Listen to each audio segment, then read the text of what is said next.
All right, welcome back. Patreon.com/Derrick Lamon Experience. Of course, your one-stop shop for your gaming news.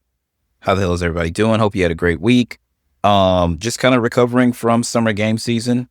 I think that's what I've been calling it the last couple of years since it's no longer E3. So you had the PlayStation State of Play, Summer Game Fest, the Xbox Showcase, and the Outer Worlds 2 Direct.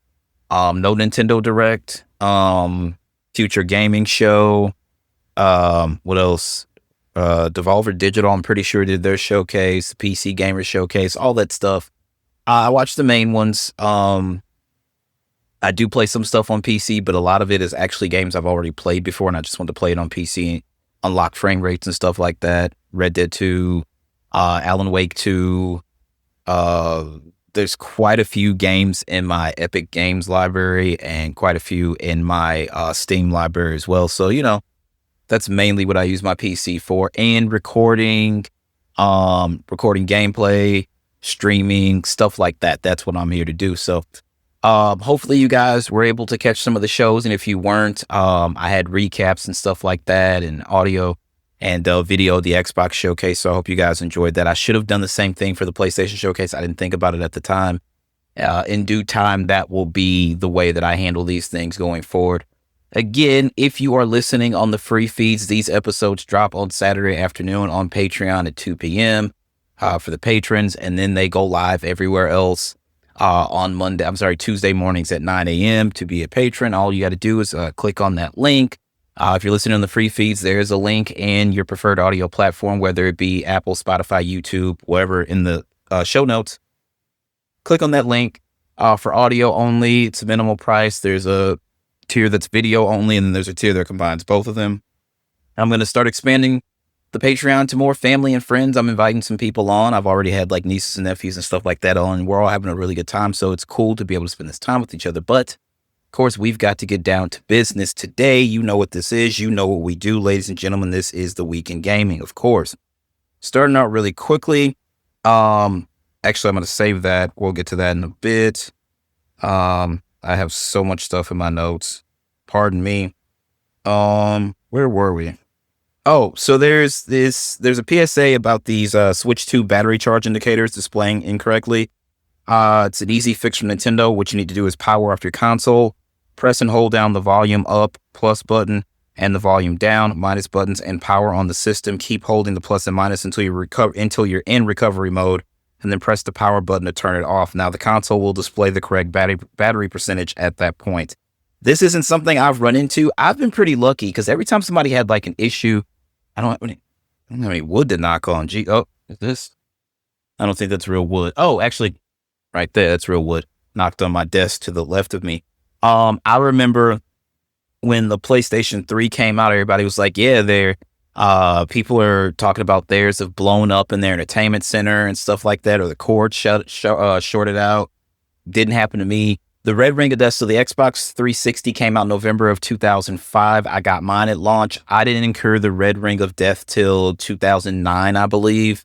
Didn't have any issues with any Nintendo consoles, any PlayStation consoles. No, I take that back.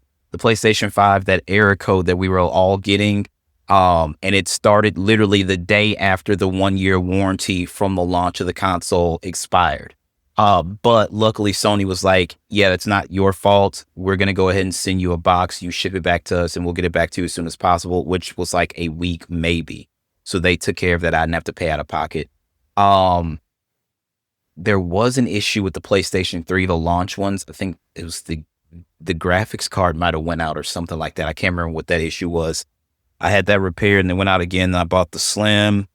And then my apartment was broken into and somebody took the one that didn't work as well as the Slim. So sometimes I get lucky with my console. Sometimes I don't. But I haven't had any issues with my Switch yet to report. So I'm very happy about that. Let's see.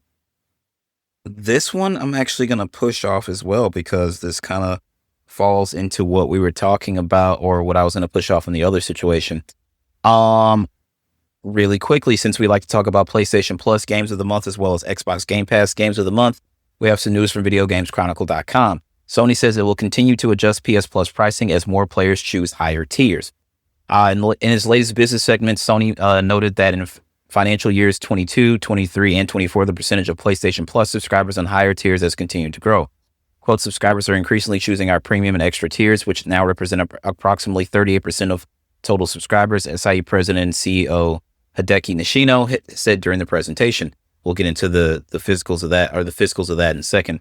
This was supported with a chart that's showing while 17% of PS Plus subscribers were on the premium tier and 13% were on the extra tier in fiscal year 2022, this had increased to 22% and 16% respectively by fiscal year 2024. In a fireside chat video released alongside the presentation, Nishino explained the situation further, addressing the topic of increased PlayStation Plus subscription fees. PlayStation Plus is highly valued by our players and continues to drive engagement, he said. We're already seeing a trend toward the option of higher tiers within our service, as evidenced by the subscriber mix we achieved in fiscal year 2024, where approximately 38% of players are now subscribed to PlayStation Plus Premium or extra tiers. This is even after the global price increases we implemented in fiscal year 2023 and more recently the local price increases in selected countries to improve our pricing strategy across certain market clusters and also to account for foreign exchange movements. Keep that in mind. These price increases were partly a result of increasing value we bring to the players, through the quality and diversity of content we continue to add, as well as investment in features to improve the service further, such as player personalization and enhanced content discovery. The PlayStation Plus service offers great value for our players, and we will continue to add more value and adjust our pricing strategy in a dynamic way to maximize profitability. In September of 2023, Sony increased 12-month PlayStation Plus subscription prices by as much as 35% in some regions, with the premium tier increasing from $119 to $159 year over year. Defending the decision at the time, Sony Interactive Entertainment Senior Vice President and Head of Global Marketing Derrick Lamon said, quote, like practically everything else in the world, we have to look at our pricing. We have to adjust to market conditions. I'm happy to say, unlike a lot of other subscription services out there, we haven't touched the PlayStation Plus pricing for 85% of the world in many years, so this was the first time we did something there. It wasn't to be the last. However, as in April of 2025, PS Plus prices increased, again in Canada, meaning a premium subscription that had previously cost $139 per year, then increased in 2023 to $189, had risen even further to $224 a year. I am on, I think, the extra tier. I don't know. Maybe I'm either on whatever. It's one of the two highest tiers available. That's the one I'm on. Here's the thing. These prices haven't peaked yet. They're going to continue to go up. We don't know when they're going to plateau, but gaming isn't just a niche hobby anymore.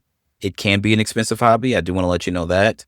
That's why the conversation about, the standard price of games plateau coming up to the $80 mark it's kind of a situation, because remember, $80 used to represent the digital deluxe edition and stuff like that. And then you had the Supreme Collector's Edition or whatever, which would be like $100. You get like some sort of keepsake with it. We're paying $80 standard at this point, almost across the board. Mario Kart World, luckily enough, I was able to get the Switch 2 bundle that included Mario Kart World. Some people had to pay for the console and pay for the game separately. It's just not exactly, I don't think the price is going to go down. The one caveat to this is people are like, oh, it's so expensive, it was never like this. That's not true. Super Nintendo and Nintendo 64 games, some of them were in the $90 mark, and that's in the 90s. That's in the 90s, so keep that in mind. This conversation is obviously happening because of what they're seeing across the market. Microsoft has raised prices. Nintendo has raised prices. I'm just telling you that at some point, PlayStation is going to do the same. And at some point, you're going to see digital storefronts in the PC market. Epic and Steam are free to have. The account is free. You have to pay for the games. PlayStation Plus, a PlayStation Network account is free. You have to pay for the games. Same with, so this is just the reality of things. Again, like I said, it's no longer a niche hobby. It is an expensive hobby. And this is the reality. And I think people need to really pay attention to that. So right now we're in a position where you've got an Epic game sale. You've got a Steam sale. You had Days of Play right around the time of the PlayStation State of Play. When I booted up my Xbox the other day, the first thing you see is a splash screen about a sale on their games and stuff like that. You got to take advantage of that stuff. Take advantage of that stuff. For games you don't want to play, hold off a little bit. Take advantage of the sales. And then when there's a game where you absolutely have to play it on day one on release because you're so excited about it and you want to be a part of the conversation, That's the one you drop the $80. That's the one. There's some games that I own on multiple platforms because it's like, oh, this is on sale. And I love this so much when I played it over here. Let me play it over here. I love this so much when I played it over here. Let me play this over here. I love this when I played this on A platform and B platform, and now it's available at this price on C platform. So why the hell not? Okay? So take advantage of the sales. I'm telling you guys, it will be the best decision you've ever made. Now, in other news, PlayStation is being really thoughtful about picking which games to port to PC, says the studio boss. Herman Hulse, who I believe is a little in over his head, says Sony wants to ensure PS5 offers the best experience. Well, if you wanted to do that, truthfully, you would push that PC window out a little further. I'm just being honest. I'm somebody who's going to play it day one on the PlayStation 5 Pro. Why? Because I have a Pro, and why the fuck not take advantage of it? Some people are just like, I'll wait for it on PC. The sale of PC parts is increasing. But again, keep in mind, we're in the position where these tariffs have been imposed and PC parts are going to go up. So all these people talking, I'll just play it on PC. If you don't already have one built, this is probably not the best time to do it. Because the bulk of that stuff is not made here in the United States. It has to be imported. So the tariffs are going to be pretty bad. All right. I'm just telling you guys that up front, like, I'll just build a PC. Well, no, the fuck you won't, really. Not so fast, Junior. Anyway, PlayStation studio boss Herman Hulse said the platform holders continue to take a thoughtful and measured approach to porting its game to PC as it balances growing its audience and protecting the value of the PlayStation 5. I wish I really believed that, Herman. I really do. Sony's been porting its first-party games to PC for some time. However, unlike Xbox, which releases PC versions day and date, with consoles, Sony's non-live service games like God of War Ragnarok and Spider-Man 2 have typically arrived at least a year after the PS5 version. It should be 2 years, if nothing. In the past, Sony has indicated it would like to be more aggressive with its PC ports. However, speaking during a Sony business segment meeting on Friday, Hulse indicated that it would continue to be conservative with its multi-platform releases in order to protect the value of the PlayStation 5 console. Asked about the industry trend of companies moving towards multi-platform gaming and how will Sony protect the value of PlayStation consoles, Hulse said, quote, "You're right. We're continuously exploring new ways for players to interact with their franchises. It's important to realize that we're really thoughtful about bringing our franchises off console to reach new audiences, and that we're taking a very measured, very deliberate approach in doing that. Particularly on the single-player side, our tentpole titles, there's such a differentiator." He added the point of the differentiation, I should say, for the PlayStation consoles that they will showcase the performance and quality of the hardware, so we want to ensure that players get the best experience from these titles. We're very thoughtful about how and if we would bring these titles to other platforms. Now, SIE Entertainment CEO Hideki Nishino said the platform holder will continue to monitor players' patterns and behaviors to ensure that we serve them appropriately. The executive was also asked about Microsoft's pivot to multi-platform releases and if he thought it was a good thing.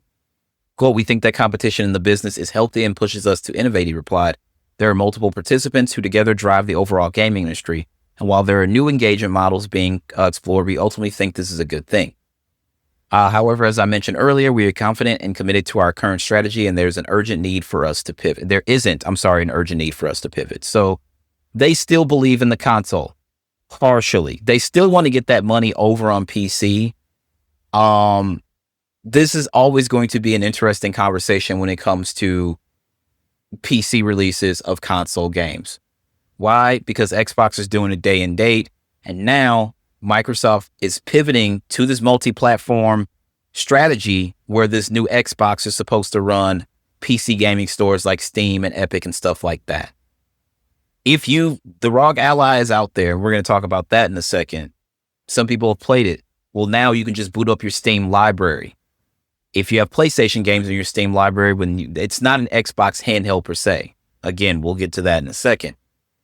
If Microsoft really releases an Xbox like this would kill PlayStation console business, because people who are strictly Xbox fans are like, I don't have to have a PlayStation. I can play your games anywhere, you pony, you loser fucking ponies. That's the conversation that's being had. It's literally the conversation. And every day I'm like, why am I a part of this? Because I'm not a part of these conversations, but I'm seeing them on the timeline.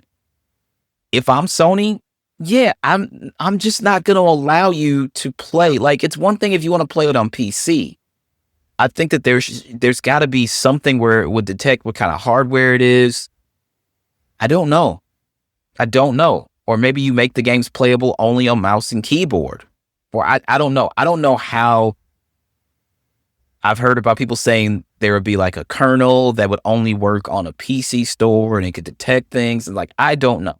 I don't know how they're going to pull this off, but you've got to start looking at it. We're getting closer and closer. Is this really going to be a thing? Are you really going to be able to boot up a Microsoft console and play PlayStation games when you want?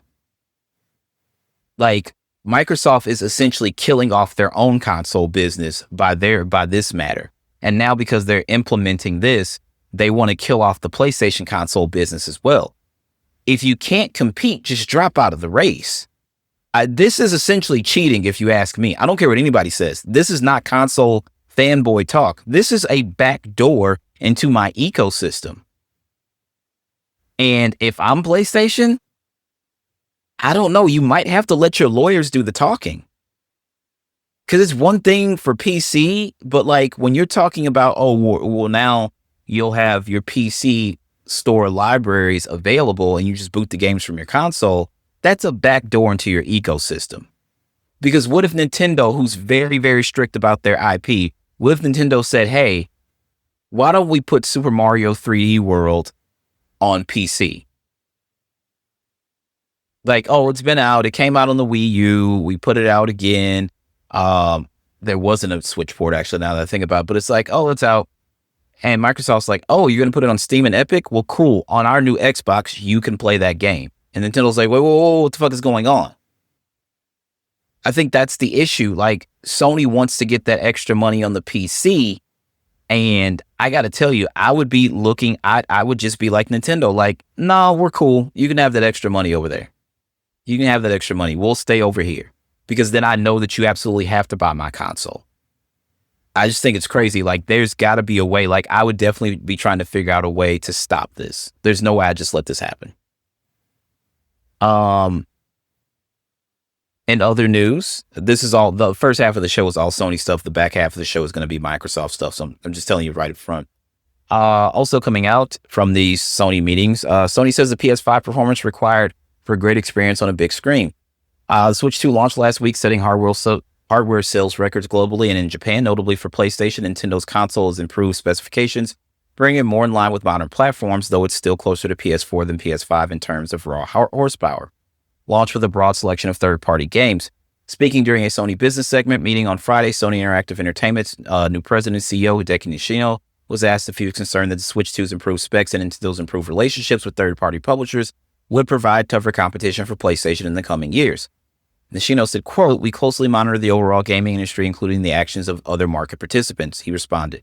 Additionally, catalysts in the market are great for the industry as a whole as they invigorate the excitement and demand more broadly. So it's great to have people launching new things. However, as I mentioned previously, we have a differentiated strategy. PlayStation 5 is designed for an immersive gaming experience, and this includes the innovative DualSense controller features as well. We believe PS5 level performance is required to achieve a great experience on big screens. In this way, we have provided a unique offering for players and creators in this current console generation.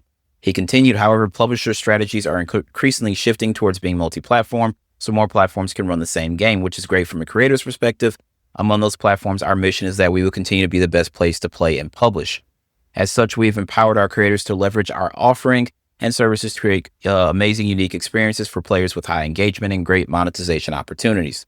We have done this consistently as the industry and competitive dynamics have evolved. And of course, PlayStation Studios, our franchises have a special role in showcasing the PlayStation experience and then strengthening the player's vision with us. It was then put to the CEO that some Sony investors are concerned that Nintendo's appeal to younger players could translate to declines in market shares as the generation grows older, should they not graduate to PlayStation. Nishino in turn said this, that PlayStation brand has resonated with a wide range of players over 3 decades, and he believed by continuing to support a large number of creators, PlayStation would continue to provide the largest range of content available. PlayStation Studio boss Herman Hulst commented, claiming that PlayStation first-party developers are reaching a greater range of audiences more directly, including younger players. Quote, in addition to our franchises, the more I would call it a multi-generational fan bases, such as Marvel Spider-Man, we also have franchises that appeal to a range of different player segments. He said Horizon is a good example. It's been very popular with female players. Some of them can probably see themselves in Aloy. I get that. Astrobot from our lovely team of Sobi in Tokyo has been a hit with children and adults alike. I play Astrobot. My daughter plays Astrobot. We also continue to drive engagement with the PlayStation ecosystem and brand by bringing our franchises to new formats, film, television, and anime. Anime in particular is appealing to key younger audiences, so that's going to be very helpful for us. Film and television. Sony is actually producing the Legend of Zelda film, which I still feel should be animated. I don't know why that's going to be live action. I feel like that's a disaster waiting to happen. Here's my thing. If it is a third-party game and you have one of the other consoles, there's no third-party game that I'm going to rush to play on a Switch 2. I'm just going to be completely honest with you. Except for Final Fantasy VII Intergrade, and I'm going to play it on Xbox 2. I'm not going to lie to you. Why? Because I love Final Fantasy VII. I've got the original on every platform. I've also got the original on PC. I'm going to play Intergrade over there. I haven't played it yet over there. I'm going to play it on Xbox. I'm going to play it on Switch 2 as well because I love Final Fantasy VII. It's like one of my all-time gaming experiences. I love it so much, right?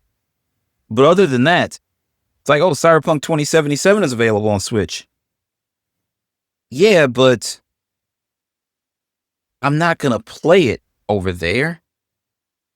Like, it could look good, but I'm never going to find that out, guys. I'm just being completely honest with you. I'm never going to find that out. Like, but from what I've seen, it has run well. It does look pretty good. I don't see any big frame rate drops or anything like that. So kudos to CD Projekt Red for figuring it out. But people having these arguments and like, where should I play this? If it's a multi-plat console game, play it on console other than Switch. I'm just being honest. Like everybody said, well, why'd you get the Switch 2 for? For Nintendo first party games? Whenever the next Legend of Zelda comes out, whenever the next 3D Mario comes out, whenever they release another Mario platformer, Mario Kart World, etc., etc. I play a ton of Nintendo first party IP. Same with PlayStation. Same with Xbox.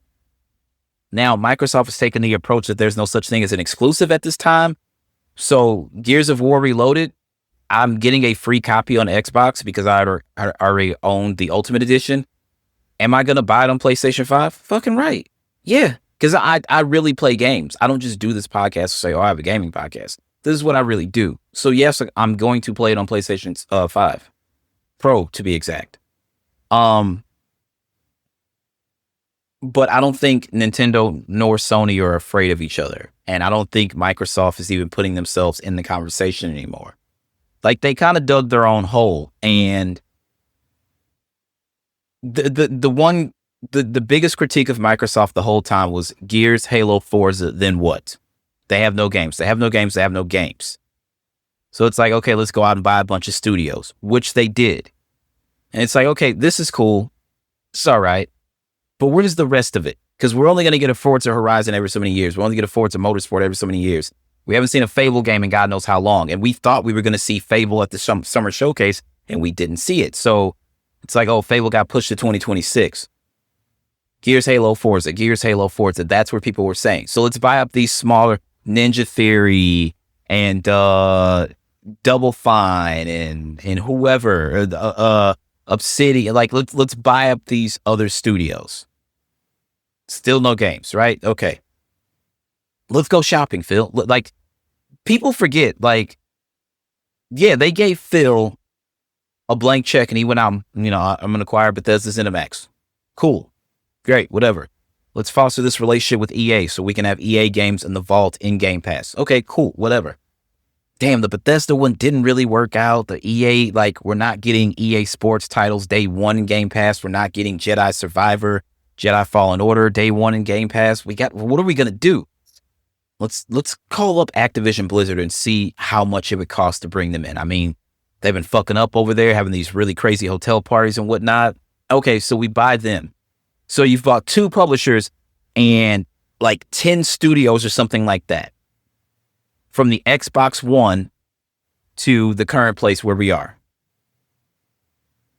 And it didn't swing the pendulum the way that I guess they thought it would. So it's like, yeah, there's no such thing as an exclusive anymore. We have to get this money back. We have to get this money back. That's a lot of fucking money we spent and we're not really seeing a return on our investment.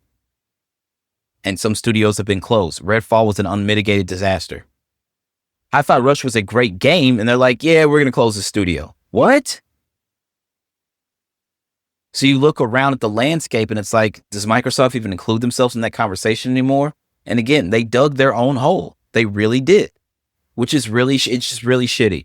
And I don't blame it all on Phil, because Metric put them in that position, and everybody else who, like, understand this, Metric didn't walk up on that stage at E3 2013 and shoot that off the top of his brain. That was scripted, and somebody had to approve it. He was the messenger, unfortunately. You know how they say, don't shoot the messenger? Well, today we're shooting you, buddy. Sorry. Let's take old Yeller out in the back and put him down. That might have been the last time I saw Metric, to be completely honest with you. I don't remember, but they set that. They set that standard. And this was up to Phil to turn it around, because when they give you the keys, you've got to fix this. And Phil thought his way out of the dungeon was to buy his way out. And it's only like, yeah, sure, you got out the fucking dungeon, but look at the debt you're in, and look at how you have to flip that. You have to flip things and bring that money back around. So now when you're offering your games on other platforms, your biggest competitor, because remember, going into this generation, they said we don't view Sony as our competition. We view Google and Amazon as our competition. Well, Sony and Nintendo, they aren't competition. They thought they had the better hardware, and they were standing on that. Like, Phil's emails getting leaked make him look like a true asshole. No lie. It didn't work, though. And now what you brought into your library to push the sales of your console, you now have to put on your, direct competition's library, which is really fucking crazy if you think about it. So this is all just fucking sick. It's just sick. Now, lastly, when it comes to PlayStation, PlayStation has discussed its future console strategy and said it's committed to exploring a new enhanced way for players to engage with games, and that the future of the platform is top of the mind. Nishino was asked during a business segment meeting about the future of PlayStation console hardware and whether it could be superseded by cloud gaming.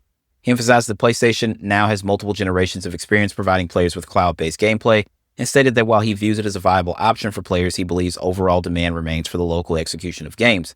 Cloud streaming is progressing well from a technical standpoint, as we have demonstrated this with our offerings, but end-to-end network stability is still not in our control. The higher cost per playtime compared to the traditional console model remains a challenge. Cloud gaming is increasingly providing an additional option for players to access content, but our belief is that the majority of players continue to want to experience gaming through local execution without dependency on network conditions. PlayStation 5 and PlayStation Pro have validated this thesis. The CEO went on to reference how Sony's console business has evolved into a multifaceted platform, with a significant portion of its 124 million monthly active users still on PlayStation 4. We now have a large ecosystem of highly engaged players across the PlayStation 5 and PlayStation 4 generations. So naturally, therefore, there's a huge interest in our next generation console strategy, he said. While we cannot share further details at this stage, the future of the future of the platform is top of the mind. We are committed to exploring a new and enhanced way for players to engage with our content and services.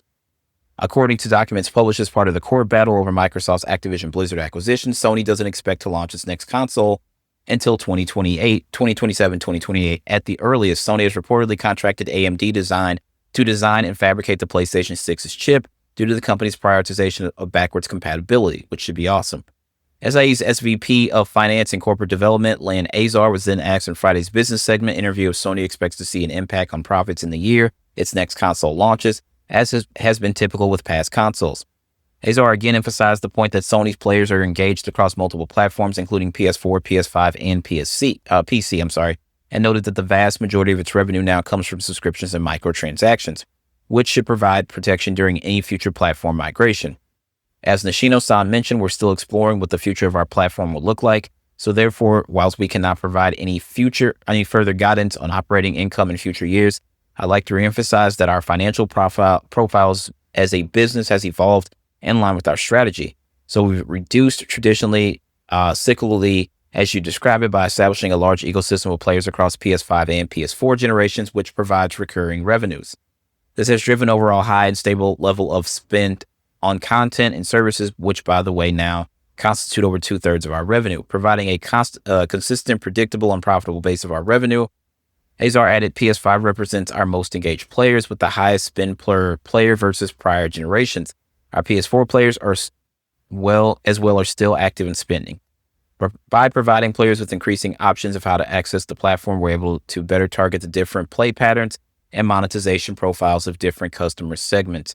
And as we continue to drive a multi-generational ecosystem in the future, we'll provide new ways for players to access the platform and experience our content and services. So that's what happened at Sony's business meeting today. Now, I do have some information from that meeting. As far as their first party IP in terms of playing, God of War is at the top. MLB The Show is behind that. Gran Turismo is slightly under that. Spider-Man would be there. Destiny under that. The Last of Us after that. Uncharted, and then Horizon. So those are the big boys. I feel like Destiny shouldn't be there. It's not a super recent acquisition, but they still operate as independently, even though they're part of Sony, Sony Interactive Entertainment. So I don't know. I just don't think they should be there. And I don't know. I'm just not that high on fucking Bungie, and Destiny kind of sucks. As far as console sales, let's see. The operating income of the original PlayStation was $3 billion. It sold $24 billion. Operating income of the PlayStation 2 was $2 billion and had sales totaling $44 billion.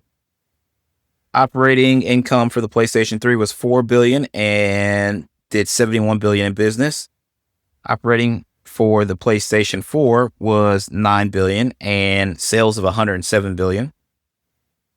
And then for the PlayStation 5, the operating cost $13 billion and sales at the moment of $136 billion. So they're not slowing down. And PlayStation console business still seems to be very, very fucking profitable.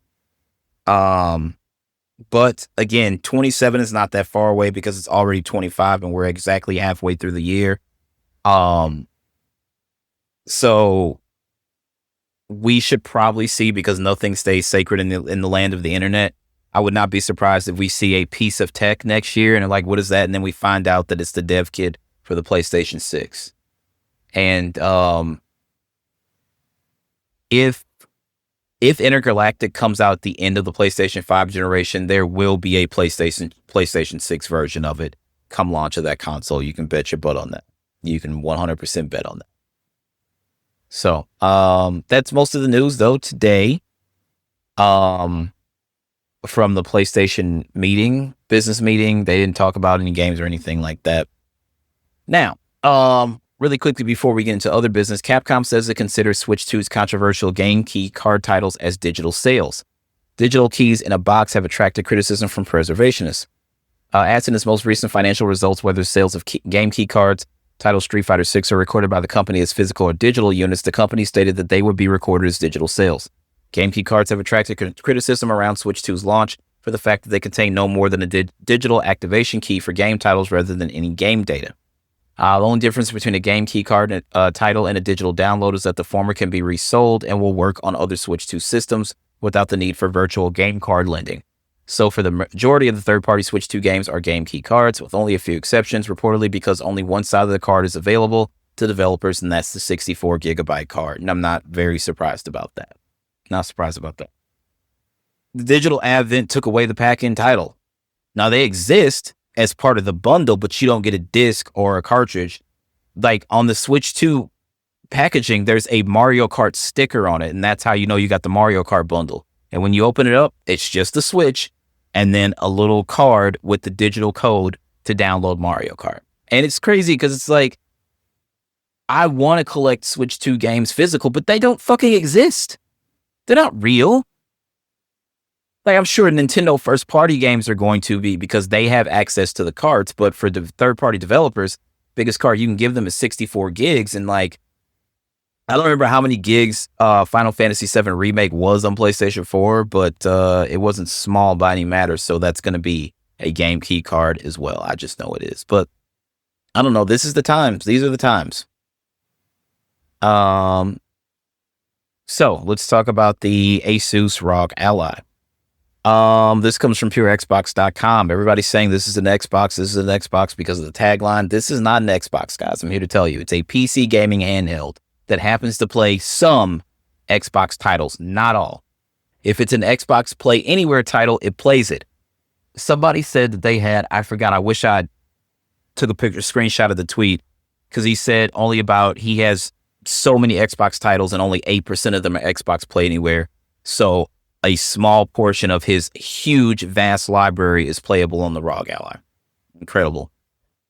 So this comes from PureXbox.com. We're seeing a little bit of confusion during the rounds on social media about whether the newly announced ROG Xbox Ally handheld will play native console games or not. And the answer is that it doesn't, at least not as things stand. This is a Windows PC handheld that's designed to play native PC games, which means you can still play games from the Xbox PC app and PC Game Pass, as well as stuff from Steam and other launchers, but not native console games. Powered by Windows 11, the ROG Xbox Ally and Xbox Ally X give you access to your full library of PC games from Xbox and other game stores as well. Whether you're into indie games or AAA blockbusters or classic games with custom mods installed, you can play them all. That's where Xbox Play Anywhere comes in, though. There are over 1,000 games supported with Xbox Play Anywhere already, and it's a feature where you get the PC version of a game for free if you buy it on an Xbox console. Theoretically, if you end up buying the ROG Xbox Ally this holiday, you should already have a bunch of games ready to go when you turn it on. All the Xbox Play Anywhere titles that you've bought on the console in the past. Alternatively, you can buy your favorite games from the Xbox PC app or Steam, for example, if you want to play them. Xbox Cloud Gaming will also allow you to stream titles to the device while having access to other launchers. Means you can play all sorts of PC games. Any launcher that runs on Windows should run on the Xbox handheld as well. I still want one, but they're talking about a crazy price. And everybody's like, well, you paid that for a PlayStation 5 Pro. That's different. That's a console. This is not something I'm going to place in my backpack and take with me on a train ride. So I just thought this was very, very interesting. I just don't know, man. I don't know. But I really do want one. I do really want one. I'm not going to lie. But for a handheld, they're going to price a lot of people out. It's just very strange. Now, in other news, this is a rumor, and usually this goes at the top of the show, but because there was so much Sony news and I had so many Microsoft stories, I wanted to pin everything together. The rumor is, though, Microsoft is seemingly no longer selling physical discs for Xbox. There were no disc versions listed for any Xbox Showcase 2025 games. Outer Worlds 2, which is Xbox's first $80 game, Ninja Gaiden 4, etc. at retails like Best Buy. This follows Xbox shift to digital, including the discless Series X refresh. There's no official confirmation yet, but the pattern is glaring. First-party Xbox games may never get discs again. This is why these devs who do, like, there are devs who are still pumping out Super Nintendo games and stuff like that, right? I forgot the store. I can't think of their name, but they're awesome. They do these great, like, last run or first run or something like that. They do these great collector's edition and all this really cool stuff. They're keeping collecting alive. Because you used to have a game collection, like people back in the 80s, how you would have a box that you put your cassette tapes in your car. It was like a leather case or whatever. And then we had our CD booklets in the 90s and 2000s. There was also one that was made for Nintendo cartridges, right? So people like these limited run games, that's who they are. They are keeping collecting alive, but it's pretty pricey. It comes at quite a cost, I'm not going to lie, but they're keeping collectors alive. This digital shift is not going to be the greatest thing for us. It just isn't. I remember when everybody was talking about NFTs and all that stuff, and I'm just like, everybody made the joke that y'all are paying this much money for a bunch of JPEGs. Like, this is insane. These game key cards and this digital approach and all this, it's like, yeah, is it convenient to buy a game from your phone and download it to the console or your PC? Absolutely. I'm not going to sit here and lie to you. It's convenient as fuck. But it's also taking away the essence of knowing that you were going to get a game for your birthday or Christmas. So every time you were in Walmart, you were like, your mom was like, I'm going over here. You're like, oh, I'll be in electronics. And you're staring at the game case. And usually at Walmart, they'll have a console on hand, a demo console that you can play. So there's a line around the console and stuff like that, or at least there was when I was growing up. And we all wanted to play it. And then you walk by the case and you're like, yeah, I'm getting that. That's going to be mine. And then your birthday comes or Christmas comes and you really get that. We're losing that feeling. Because these kids who are opening Christmas gifts, you got to you got to print them out a page from Amazon, like, here's your game. And then like, or you got to print out a code. It's like, here, put this code in, that's your game. They don't have the euphoria of unwrapping a Christmas gift. Like the kid, he opens, he's like, Nintendo 64. Console, yes, but like the games, they don't have that euphoria.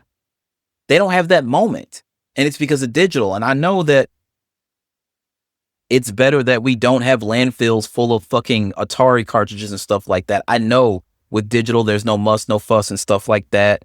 You don't have to worry about a disc getting scratched or a cartridge being broke, and you can sign in and it's available and stuff like that. And that's awesome. Don't get me wrong, but you got to do something for the collectors as well. Essentially, all but like 3 of my Nintendo Switch games are digital. I'm sorry, physical. Sorry. They're like a couple digitals, but mostly physical. And I was going to do the same this generation. And I'm just like, oh, I'm not going to do that. Nintendo first party games, yeah, I'm going to buy physical because they're actually going to be in the cart. Digital, no, I'm not doing that. But again, I'm not going to play a lot of third party games on there because it's like I just said, hey, I have other options, so I'm going to play it on another platform. But this is all just getting crazy and out of hand. So I hope that Microsoft's not really doing this, but still nobody's seen any store listings, so it could be true. As far as handhelds go and the folks over at Microsoft, this comes from Shinobi602. Microsoft's own dedicated handheld is essentially canceled as the company focuses on Xbox's new software platform, according to The Verge. The next-gen Xbox still coming, but hardware from PC makers like Asus likely also to be considered next-gen Xboxes. And he got that from Tom Warren. If it came from Tom Warren, it's generally true. So I think that they saw the way that we all fanned out. I'm not going to lie. I fanned out when I saw that ROG Ally at the Xbox showcase. And I'm like, oh, I need this. I have to have this. People fanned out and they were like, wait a minute. So we don't need to make our own because there's already one. So we'll just keep making games and make another Xbox, but we don't need to make our own dedicated handheld. I truly believe that's what they thought. I truly believe that's what happened over there. Like, I would 100% believe that's what happened. Like, oh, we don't have to do this because they're doing it for us. You know, it's like, why do I have to do my work? You're already doing it for me. That's essentially what's going on. So I don't know. They're going to market it as an Xbox though. And they have been, and they're not going to stop. So it is what it is. You might as well get what you can out of it. And then lastly, we hate to report on this, but you know what happens. This comes from Jason Schreier. Sony's Bend Studio, which canceled a live service game earlier this year, is laying off 30% of its staff today. This is on the 10th. Happy birthday to yours truly. Around 40 people. Bloomberg News has learned the studio has been spinning up a new project following the cancellation. So I don't know what that new project's going to be, but there's going to be less people working on it that were there the morning of June 10th as opposed to the evening or the afternoon. And again, we never want to report on it because it's tragic when someone's losing their job. But unfortunately, we do report on it because it's news. If you listen to the show and you lost your job in the bin layoffs, or if you're at another studio or anything like that, you guys get on LinkedIn, share your resumes, this, that, and the third. Help somebody get a job. Because there's no union, so they've got to basically unionize on their own. So help somebody get a job. Anyway, I don't really have anything else. Kind of a slow week for news because everybody's recovering from showcase week. So I'm going to go ahead and end this like I did everything else. Believe in yourself first and foremost, because if you don't believe in yourself, of course, nobody else will believe in you. As always, my name is Derrick Lamon Jackson, and that is my time. Y'all have a good one. Peace out.